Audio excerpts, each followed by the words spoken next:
સ્થાનિક સ્વરાજ્યની ચૂંટણીને લઈને હાલ વિસાવદરના ધારાસભ્ય ગોપાલ ઇટાલિયા આખા ગુજરાતમાં ક્યાંક ને ક્યાંક જઈ રહ્યા છે અને જે મતદારો છે એને આમ આદમી પાર્ટીને ક્યાંક ને ક્યાંક વોટ આપવા માટે પણ કહી રહ્યા છે. પરંતુ આજે ચર્ચા કરવી છે કે ઉનામાં ગોપાલ ઇટાલિયા પહોંચ્યા અને ત્યારબાદ શું થયું, કારણ કે એક એવો કિસ્સો સામે આવે છે જેને લઈ અને અનેક ચર્ચાઓ થઈ રહી છે.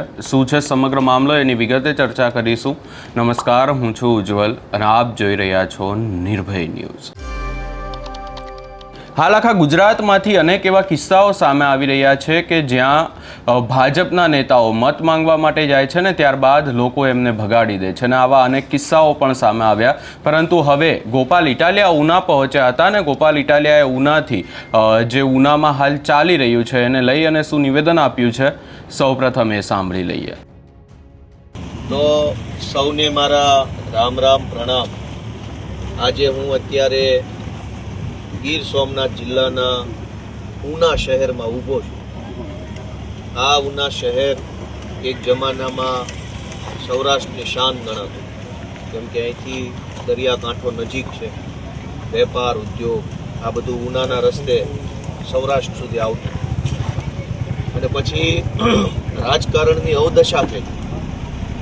સારા માણસો એક પછી એક આ ઉના શહેર છોડીને મજબૂરીવશ નીકળતા ગયા અને છેલ્લે જે વધ્યા એ લોકોના હાથમાં રાજકારણ આવ્યું અને નબળા માણસોના હાથમાં રાજનીતિનો પાવર આવવાના કારણે વધ્યા ઘટ્યા સારા માણસોએ પણ રહેવા લાયક આ શહેર વધ્યું અને પરિણામે ગુંડા તત્વો, માથાભારે માણસો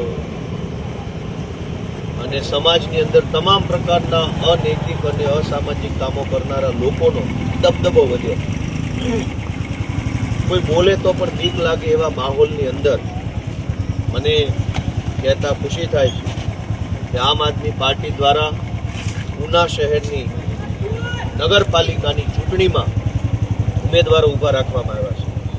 અમારા અજયભાઈ બાંભણિયા, વિજયભાઈ સોલંકી, નિષ્ઠાબેન અજયભાઈ બાંભણિયા, અમારા ચેતનભાઈ ગઢિયા અને અમારા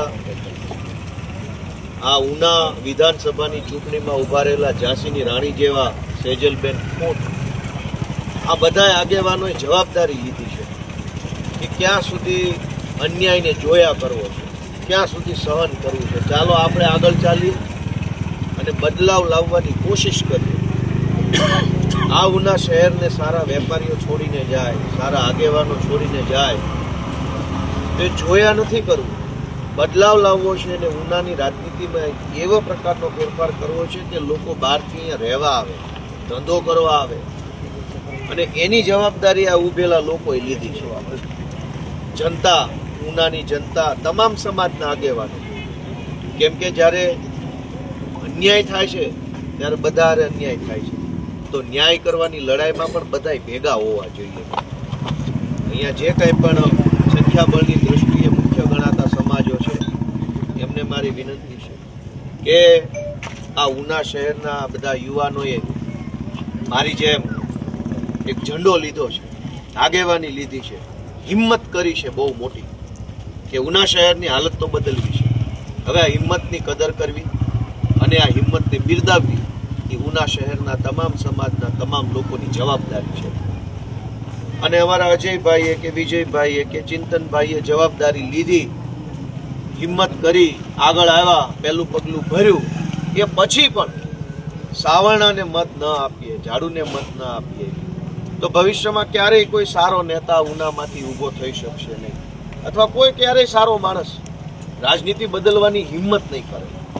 એટલે જે આ યુવાનોની ટીમે હિંમત કરી છે એની હિંમતની કદરના સ્વરૂપમાં સાવરણાના નિશાન ઉપર ઝાડુનું બટન દબાવી 4 મત આપી અને ઉનાની અંદર ગુંડાગીરી કરનારા લોકો, દારૂ વેચનારા લોકો, પબ્લિક પાસેથી તોડ કરનારા લોકો, સરકારી કામમાંથી કટકી કરનારા લોકોને જવાબ આપવાનો સમય આવી ગયો છે અને એવી લીડર ટીમ આવી ગઈ છે. આ અમારા બધા આગેવાનો છે, એણે ઉંમર નાની, અનુભવ નાનો, પણ હિંમત મોટી. હિંમતની કિંમત થાય એવી મારી પોતાની આશા છે. હું આજે સ્પેશિયલી ઉનામાં આવ્યો છું આ બધાને મળવા માટે, એમને બિરદાવવા માટે અને ઉનાની જનતાને બે હાથ જોડીને વિનંતી કરવા માટે એક વખત આ યુવાનોને તમારા આશીર્વાદ આપો, સાવરણાના ઝાડુના નિશાન ઉપર મત આપી અમારા બધાય ઉમેદવારને વિજય બનાવો. જય જય ગરવી ગુજરાત. ભારત માતા કી જય. વિસાવદર વાળી કરવાની છે ઉનામાં.